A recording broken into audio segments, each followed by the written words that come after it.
बिस्मिल्लाहिर्रहमानिर्रहीम, अस्सलाम वालेकुम। आपका दोस्त सलमान हैदर। दुआ है परवरदिगार से कि उसने आपको और आपके अहले खाना को अपनी हिफ्ज़ व अमान में रखा हुआ। ये खबर हम ब्रेकिंग के तौर पे आपको बहुत पहले दे चुके हैं कि जो भी निगरान सेटअप आएगा उसको टेक्नोक्रेटिक सेटअप के तौर पर रखा जाएगा, बल्कि टेक्नोक्रेटिक सेटअप रखा जाएगा और इस तरह के लोग रखे जाएंगे और इस तरह की उनसे डिलीवरेंस ली जाएगी। ना भी ली गई तो इस तरह पेनिट्रेट की जाएगी वो खबर, इस तरह से मीडिया को पोस्ट की जाएगी कि साबित हो जाएगा कि जो पाकिस्तान के जो सियासी सेटअप वाले थे कम अज़ कम ये गुज़िश्ता चंद सालों के अंदर, उनसे बेहतर तरीके से इनको पोर्ट्रे किया जाएगा। लेकिन बहरहाल काबीना डिसाइड होगी। कुछ के नाम पहले भी थे।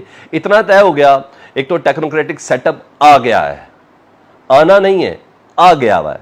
अब ये कितने अरसे तक चलना है ये एक मुबहम सवाल भी नहीं है। इतना तय है कि ये 90 रोज से ज़्यादा ही आगे तक चलेगा और इसमें किस किस इदारे की और किस किस की नोडिंग, किस किस की अंडरस्टैंडिंग शामिल है, ये भी आने वाले चंद दिनों में बातें सब सारी खुल जाएंगी। इतना तय हो गया कि जो काबीना डिसाइड हुई है, इन तमाम काबीना का जो क्राइटेरिया जो रखा गया है वो सिर्फ और सिर्फ ये रखा गया है कि या तो ये अपने मामलात के अंदर बहुत माहिर है, एक दो हैं सियासी अभी इंडक्टमेंट में आपको बताता हूँ, नहीं तो इमरान खान मुखालिफ रहे हैं, इमरान खान नाकिद रहे हैं। ये तमाम के तमाम वो अफराद हैं। सबसे अहम तरीन वजारत भी जारी बात है वजारत दाखिला, और वजारत दाखिला की जिम्मेदारी इसलिए है क्योंकि सब ने यह देखा कि नॉन टेक्नोक्रेटिक हैं वज़ीर आज़म, निगरान वज़ीर आज़म अनवार उल हक काकड़ साहब, तो क्या उनका वज़ीर ख़जाना भी नॉन क्रेटिक होगा, नॉन टेक्नोक्रेटिक होगा? क्या उनका वज़ीर दाखिला भी ऐसा होगा? तो बहरहाल ये कुछ सवाल क्लियर ज़रूर हो गए। मैं ज़रा कुछ चीज़ें बताऊँ, उसके अलावा दीगर बताना है। लाहौर हाई कोर्ट ने हसान न्याजी का कहा और हसान न्याजी की तरफ से फ़ौज की तरफ से एक बयान आ गया, ठीक है, उसकी कुछ डिटेल्स हैं, वो भी मैंने आपको बतानी है।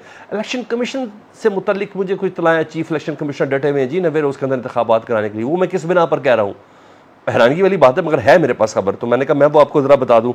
और PTI पहुँच गई सुप्रीम कोर्ट में, उसकी भी तफसीलात है। तो सबसे पहले मैं ज़रा आपके पास ये नई जो काबीना है इससे मुतल्लिक आपको बता दूं, मजमूई तौर पर जी टेक्नोक्रेट लाने की कोशिश की गई है और इन सब का जो क्राइटेरिया PTI के नाकिद की हैसियत से भी है। सरफराज बुगटी ज़ाहिर बात है अनवार काकड़ साहब के बड़े अच्छे दोस्त हैं, उनकी बड़ी जिम्मेदारी है। जिस तरीके से सफोकेट किया गया हुआ पाकिस्तान तहरीक इंसाफ को, जिस तरीके से उनकी क़यादत को, जिस तरीके से लीडरशिप को, जिस तरीके से कारकुनान को, जिस तरीके से हर तरीके से उनको अपनी पोलिटिकल प्रैक्टिस तक करने की इजाज़त नहीं है। ये कहने की इजाज़त नहीं है कि इमरान खान की गिरफ्तारी गैर कानूनी है, इमरान खान को जानबूझ के ट्रायल करके अंदर रखा गया है, इलेक्शन प्रोसेस से बाहर रखने की कोशिश की। किसी को ये लफ्ज़ तक कहने की इजाज़त नहीं है। ये तो मैं ही आपसे कह रहा हूँ, किसी को इजाज़त नहीं है। इवन शाह महमूद कुरैशी भी ये नहीं कह सकते। शाह महमूद कुरैशी भी ये कहते हैं कि इमरान खान साहब को जेल में सहूलियात ज़रूर बेहतर मिलनी चाहिए। जब इस मौके पर, और ये वज़ीर दाखिला ही हैं, याद रखिएगा, ये राना सनाउल्लाह वाली पोस्ट के ऊपर है, तो ये बताएंगे कि क्या है।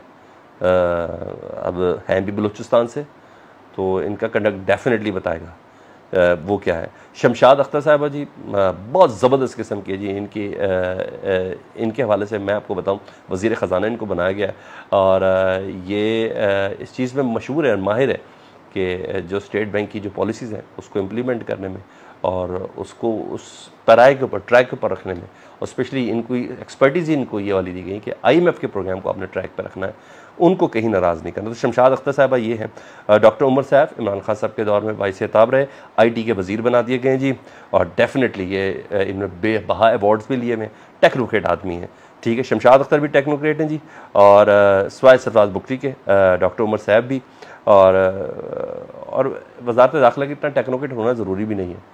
इनकी ये सेक्रेटरी ही बड़े मैटर करते हैं और इंसान का अपनी जो जहन साजी है ना वो किस पे आया हुआ है वो बड़ी मैटर करती है। मुर्तज़ा सुलंगी सीनियर साफ़ी हैं, वज़ीर इत्तलात रखा गए, पीपल्स पार्टी की लाइन को फॉलो करते हैं, पीपल्स पार्टी के बहुत ज़्यादा करीब हैं। मैं उन ग्रुप्स में भी हूँ, इंतहा की हद तक बुग़्ज़ इमरान रखते हैं, इंतहा की हद तक। तो लेकिन वज़ीर इत्तलात अब हम रोज़ सुबह दोपहर शाम RTV स्क्रीन पर निगरान हुकूमत की पॉलिसीज़ को बयान करने के लिए हमें इनकी शक्ल ज़रूर देखेंगे।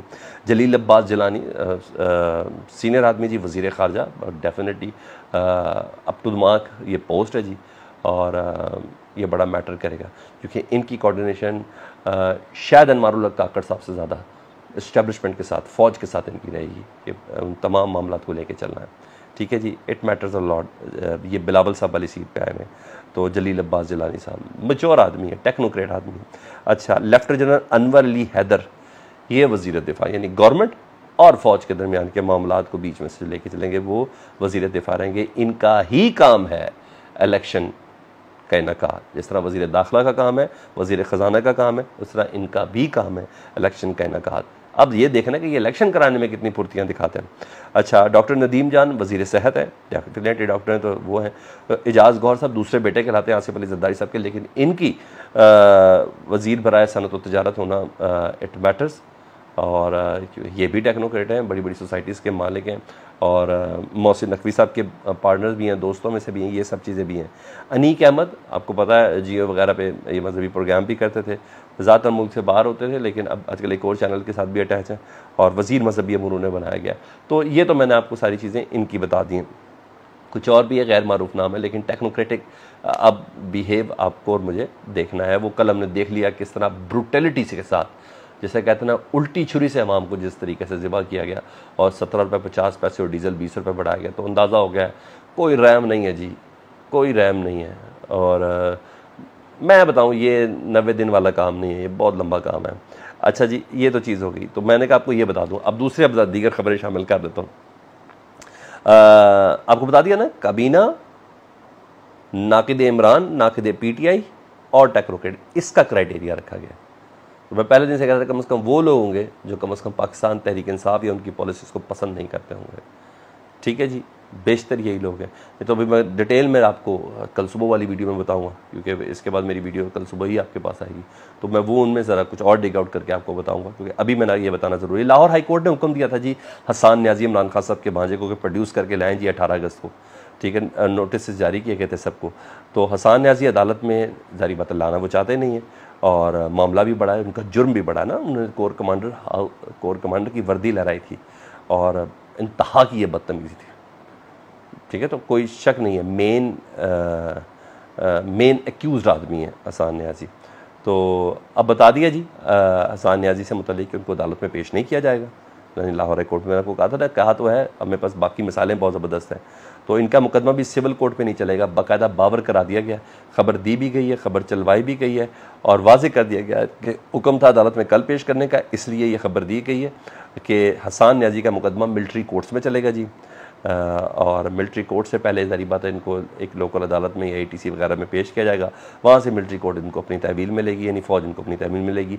जहाँ 102 अफराद ऑलरेडी सज़ा काट रहे हैं, अब इनका ट्रायल शुरू नहीं हुआ क्योंकि सुप्रीम कोर्ट के अहकामात ही नहीं है, तो वहाँ 103वां बंदा ये हसन न्याजी साहब होंगे, ये भी हिरासत में होंगे। उसके बाद उधर क्या हो रहा है क्या नहीं हो रहा किसी को कोई पता नहीं होगा। चाहे इसके सुप्रीम कोर्ट के अहकामात तो हैं कि इनकी मुलाकात करवाई जाए घर वालों से, हफ्ते में एक आध बार ये सब हो। तो हसन न्याजी ज़बरदस्त किस्म के शिकंजे में मेन एक्यूज आदमी है जो उन्होंने डरे। हाँ, इमरान खान साहब की दोनों बहनें भी 9 मई के हवाले से इश्तिहारी हैं, ये भी मैं आपको बता दूँ, ये भी चीज़ें चल रही हैं। तो अब मैं दीगर कुछ खबरें भी आपके साथ शेयर करूँ। खबर ये मेरे पास है कि इलेक्शन कमीशन डटा हुआ है। अच्छा, समझ नहीं आता, लेकिन कहा जा रहा है कि इलेक्शन कमीशन डट गया, और इलेक्शन कमीशन कह रहा है कि इलेक्शन वक्त पर ही होने चाहिए, नवंबर में 90 दिन के अंदर अंदर इलेक्शन होने चाहिए, और इलेक्शन कमीशन इनके काबू में नहीं आ रहा। इनके में आप किसी बुजुर्ग को लगा दें, किसी को मर्जी लगा दें, PDM को लगा दें, जिस मर्जी का नाम आप लगा दें, कि उनके काबू में नहीं आ रहा।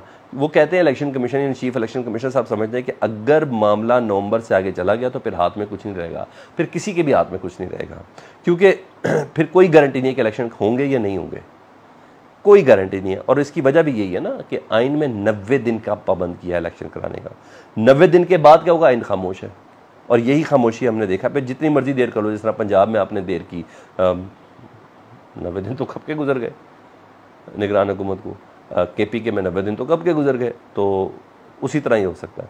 तो खबर यह कि हल्का बंदियों की वजह से इलेक्शन का इनकाद देर इलेक्शन के इनकाद में देर ना हो, हल्का बंदियों की वजह से इलेक्शन कमीशन इस सिलसिले में डटा हुआ है, और लीगल डिपार्टमेंट वगैरह ये सब काम करे, टीम को भी लगाया हुआ है कि 90 रोज़ के अंदर अंदर हो जाए, जो मुझे नहीं लगता मुमकिन है।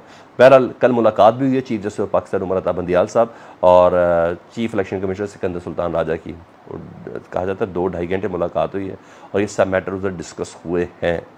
कोई सरप्राइज़ मिल सकता है अगर ये दोनों इदारे के सरबराह एक जगह पे खड़े हो जाए तो अगर नवंबर में इलेक्शन हो गया तो नून लीग तो गई, नून लीग क्या पूरी PDM का बेड़ा गर्क हो गया। जो ये करके चले गए ना, पीपल्स पार्टी वगैरह, ये सब गए, ये दफन हो गए, हमेशा के लिए दफन हो गए अगर नवंबर में इलेक्शन होगा तो।